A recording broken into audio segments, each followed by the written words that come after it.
So hello student, welcome to this channel. So जैसा कि मैंने आपको पिछली क्लास में बोला था कि हम नेक्स्ट लेक्चर जो है वो जो नेक्स्ट लेक्चर हम जो है बनाने वाले हैं पीवाईक्यू पे, जो भी नीट के क्वेश्चंस आए हैं सेल साइकिल एंड डिवीजन से उसके ऊपर। तो आज के जो लेक्चर है उसमें हम कंप्लीटली जो भी नीट के प्रीवियस ईयर क्वेश्चंस है उसके बारे में डिस्कस करेंगे। कम से कम मैं आपके लिए 9 क्वेश्चंस ऐसे लेकर आए जो नीट 2022, 2023, 2024 में पूछे जा चुके हैं, और जो कि आई थिंक मुझे लगता है अगर आपने लेक्चर बहुत अच्छे से देखा है तो आप बहुत इजीली उन क्वेश्चनों को सोल्व कर पाओगे। So let's start with the question first. So in question first, the question one is, which of the following never occurs during mitotic division? कौन सी चीज इन चार ऑप्शन में ऐसी है जो माइटोटिक डिवीजन में नहीं होती है? तो एक एक करके हम सारे ऑप्शन पढ़ते हैं और देखते हैं कि कौन सा ऐसा है जो नहीं होता है। तो सबसे पहले एक की बात करते हैं, spindle fibre attach to kinetochore of chromosome. तो ये बात तो सही है, ये तो माइटोटिक डिवीजन में होता है, तो ये तो सही है। सेकंड देखते हैं, movement of centriole toward opposite poles, ये भी करेक्ट है। Pairing of homologous chromosome, I think जो होमोलोगस क्रोमोसोम का पेयरिंग है वो होता है मियोसिस में, करेक्ट, माइटोसिस में नहीं होती है। तो इसकी वजह से जो पहला जो सी वाला ऑप्शन है वो हो जाता है गलत, क्योंकि pairing of homologous chromosome it happen in the meiosis first, in prophase first, correct. So the option C is completely a wrong statement. Now let's move to the D option. Coiling and condensation of chromatids. Yes, coiling and condensation of chromatids happen in mitotic division. So the correct answer is C. This is very simple, very simple question. Correct. So let's move to the next question. Okay, here you have two statement. First statement is, during G0 phase of cell cycle the cell is metabolically inactive. नहीं, ऐसा नहीं होता है। अगर कोई भी cell G0 phase में जाता है, ठीक है, तो इसका मतलब ये नहीं है कि सेल मेटाबॉलिकली इनएक्टिव हो जाएगा। वो मेटाबॉलिक एक्टिव ही रहता है, इनएक्टिव नहीं होता है। जैसे कि मैं आपको एग्जांपल बताता हूं। जैसे मान लो न्यूरॉन सेल है, चलो न्यूरॉन्स तो क्योंकि ये तो हमेशा जी नॉट फेज में रहते हैं। हम लिवर सेल की बात कर लेते हैं, करेक्ट। अगर हम लिवर सेल की बात करें तो लिवर सेल ऐसे सेल्स हैं जो डिवीजन करते हैं, लेकिन जब उनको रिक्वायरमेंट होती है डिवीजन की, जब लिवर डैमेज हो जाता है तब ये डिवीजन करते हैं, लेकिन मोस्ट ऑफ द टाइम ये कौन सी फेज में रहते हैं? जी नॉट फेज में रहते हैं। तो इसका मतलब ये थोड़ा ना कि लिवर के सेल मेटाबॉलिक एक्टिविटी नहीं करते हैं, वो मेटाबॉलिक एक्टिविटी करते हैं, इसलिए वो एक्टिव रहते हैं। तो जो स्टेटमेंट वन है वो कंप्लीटली क्या हो जाता है बेटा? रॉन्ग हो जाता है। तो स्टेटमेंट वन क्या है? रॉन्ग है। Now let's move to the statement second. The centrosomes undergo duplication during S phase of interphase. देखो, सिंपल सी बात यह है कि डीएनए का रेप्लिकेशन और सेंट्रोसोम का रेप्लिकेशन, सेंट्रोसेल सेंट्रोसोम एक सेल ऑर्गेनेली है, करेक्ट। इन दोनों का सेल डिवीजन, या सॉरी इन दोनों का डुप्लीकेशन या रेप्लिकेशन होता है एस फेज में, जिसको हम सिंथेसिस फेज कहते हैं, इंटरफेज के। तो ये वाला स्टेटमेंट बिल्कुल कंप्लीटली राइट है, कहीं से भी गलत नहीं है। तो एक बार हम ऑप्शन देख लेते हैं। तो पहला ऑप्शन बोलता है both statement first and the second are incorrect, तो ये वाला गलत हो जाता है क्योंकि सेकंड वाला स्टेटमेंट राइट है, करेक्ट है। बी वाला ऑप्शन कह रहा है कि statement first is correct but statement second is incorrect. तो बिल्कुल गलत बात है। स्टेटमेंट फर्स्ट इनकरेक्ट है और स्टेटमेंट सेकंड करेक्ट है, तो ऑप्शन बी भी रॉन्ग हो जाता है। तो अब हम बात करते हैं ऑप्शन सी की। Statement first is incorrect but statement second is correct.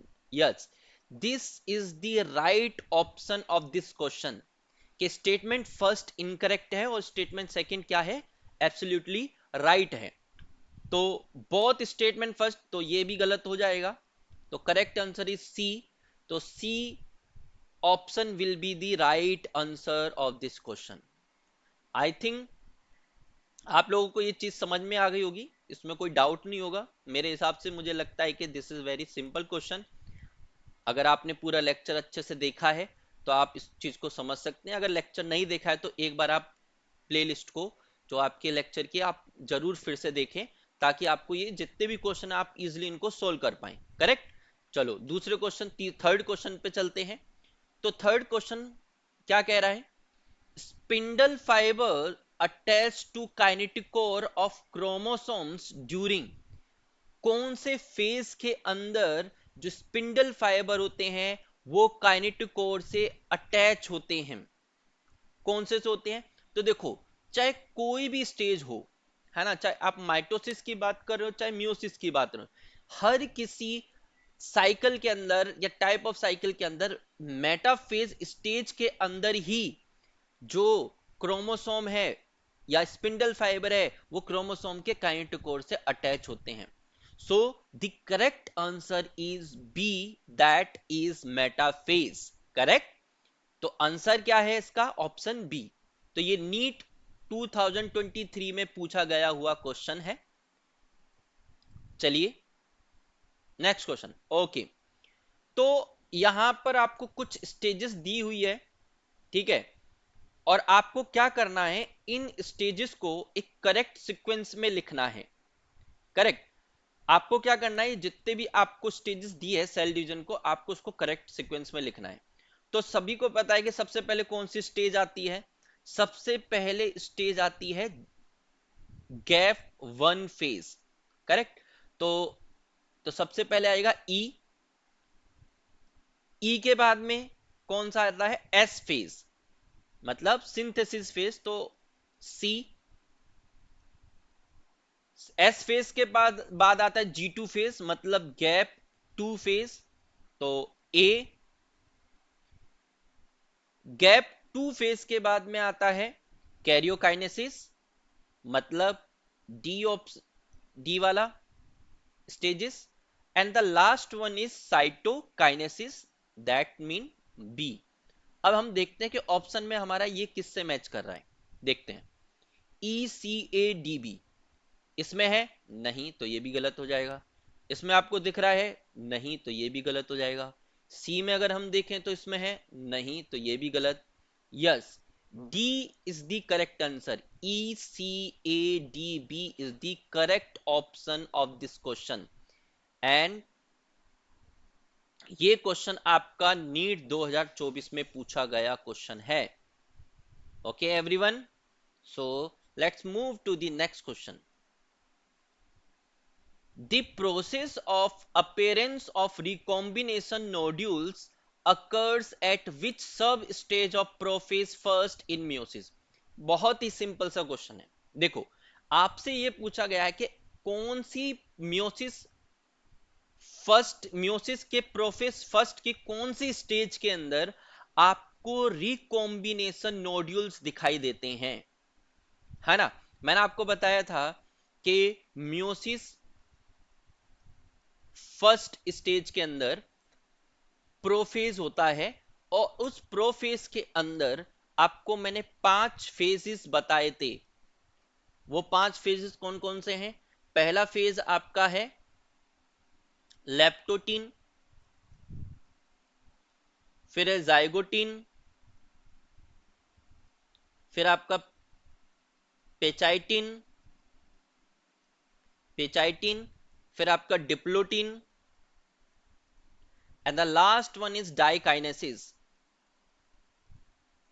तो कौन से फेज में आपको रिकॉम्बिनेशन नोड्यूल्स दिखाई देते हैं? तो करेक्ट आंसर है पेचाइटिन। तो पेचाइटिन नाम की जो स्टेज होती है उसमें आपको जो सब स्टेज होती है प्रोफेज फर्स्ट की, पेज 18, उसके अंदर रिकॉम्बिनेशन नोड्यूल्स दिखाई देते हैं जहां पर क्रॉसिंग ओवर होता है।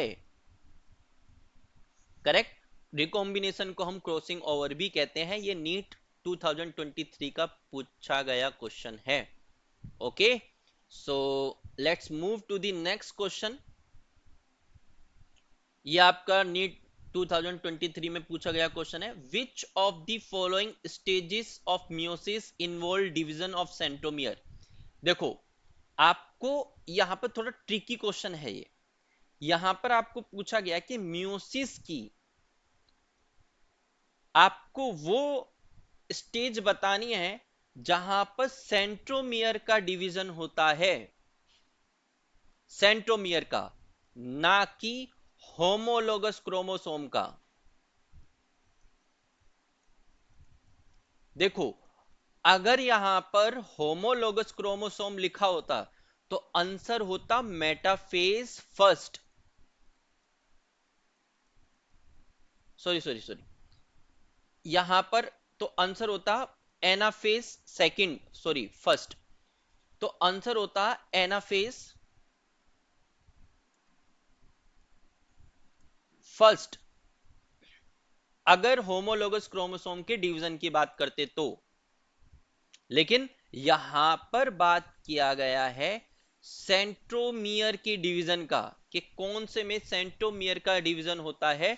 तो आपको याद रखना है anaphase second is the phase in which division of centromere occur, क्योंकि यहां पर ही जो दो क्रोमेटिड सेल्स होते हैं, ये मान लो हम बना देते हैं, ये क्रोमेटिड है, तो यहीं पे ही एनाफेज सेकंड के अंदर मियोसिस के स्पिंडल फाइबर इन दोनों को अलग अलग कर देते हैं, यहां से सेंट्रोमियर को बीच में से, तो जिसकी वजह से सिस्टर क्रोमेटिड्स क्या हो जाती हैं, एक दूसरे से सेपरेट हो जाती हैं। तो ये ऐसा किस में होता है, एनाफेज सेकंड में। अगर यहां पर होमोलोगस क्रोमोसोम का डिवीजन लिखा होता तो आप आंसर कर सकते थे एनाफेज सेकंड फर्स्ट, लेकिन यहां पर हम बात कर रहे हैं डिवीजन ऑफ सेंट्रोमियर, तो हम आंसर क्या करेंगे, एनाफेज सेकंड। चलिए, ओके, हमारे पास दो लिस्ट है, लिस्ट वन और लिस्ट टू इस क्वेश्चन के अंदर। एक में लिस्ट वन में हमें सब फेजेस ऑफ प्रोफेज फर्स्ट दिए हुए हैं, और लिस्ट टू के अंदर हमें स्पेसिफिक करेक्टरिस्टिक्स दी गई हैं प्रोफेज फर्स्ट की। तो जैसे कि हमें पहला जो दिया हुआ है कि साइनेप्टोनीमल कॉम्प्लेक्स फॉर्मेशन, किसके अंदर साइनेप्टोनीमल कॉम्प्लेक्स फॉर्मेशन होता है। देखो, साइनेप्सिस का मतलब क्या होता है, साइनेप्सिस,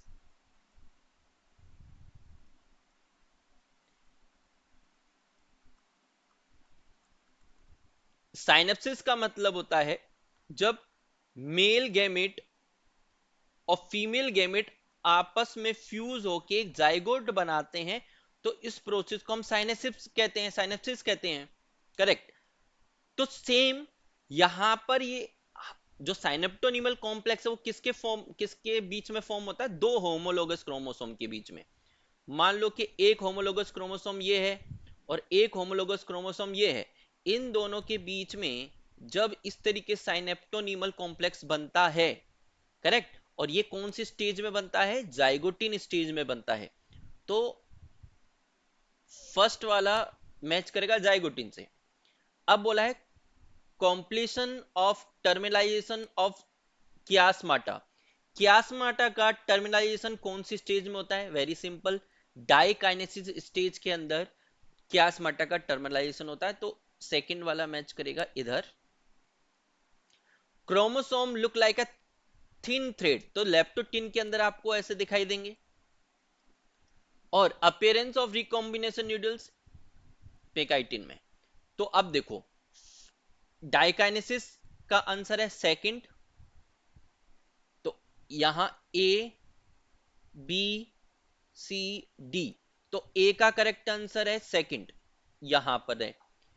बी का है फोर्थ, ठीक है, सी का है फर्स्ट, ये भी ठीक है, डी का है थर्ड, ये भी ठीक है, तो करेक्ट आंसर हमारा क्या हो जाता है, थर्ड ऑप्शन, ए का सेकंड, बी का फोर्थ, सी का फर्स्ट, डी का थर्ड।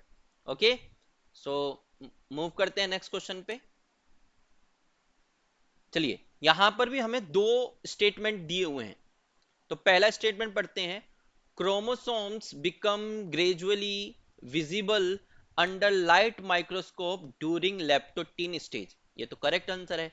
हमने पढ़ा था मियोसिस फर्स्ट के प्रोफेस फर्स्ट स्टेज के लेप्टोटीन में कि जो क्रोमेटिन फाइबर होते हैं वो अब एक दूसरे से क्या हो जाते हैं, एक दूसरे से क्या हो जाते हैं, कंडेंस हो जाते हैं, और आपको क्रोमोसोम दिखाई देना स्टार्ट हो जाते हैं माइक्रोस्कोप के अंदर लेप्टोटीन स्टेज में। तो ये करेक्ट स्टेटमेंट है। सेकेंड स्टेटमेंट देखते हैं, the beginning of the diplotene stage is recognised by dissolution of synaptonemal complex. ये भी बिल्कुल करेक्ट बात है। जो साइनेप्टोनीमल कॉम्प्लेक्स है उसका डिसोल्यूशन होता है डिप्लोटीन के अंदर। तो दोनों ही ये स्टेटमेंट करेक्ट है। अब हम ऑप्शन में देखते हैं कि किस ऑप्शन में हमें दोनों स्टेटमेंट करेक्ट दिए हुए हैं। तो हमारा जो ऑप्शन ए है, both statement first and second are true, is the correct option. और ये नीट 2024 में पूछा गया क्वेश्चन है। Okay, next question, among eukaryotes replication of DNA take place in. कितना ही सिंपल क्वेश्चन है, नीट 2023 में इतना सिंपल क्वेश्चन पूछा गया। तो सोचो कि यूकैरियोट्स के अंदर रेप्लिकेशन ऑफ डीएनए कौन सी फेज में होता है। बहुत सिंपल, एस फेज के अंदर, जिसको हम सिंथेसिस फेज भी कहते हैं। इसी फेज के अंदर डीएनए का क्या होता है, रेप्लिकेशन होता है। करेक्ट। तो इसी के साथ में हमने जो भी पीवाईक्यू क्वेश्चन थे सेल साइकिल के, जो अभी कुछ 4-5 ईयर के अंदर पूछे गए हैं, वो हमने कंप्लीट कर लिए हैं। अगर आपको ये वीडियो, आपके पीवाईक्यू की वीडियो अच्छी लगी है तो आप कमेंट करके मुझे बताएं, मैं ऐसी आपके लिए और भी पीवाईक्यू वीडियो बनाऊंगा सेल साइकिल की। करेक्ट। तो bye bye everyone, take care. इसी के साथ हम इस लेक्चर को एंड करते हैं।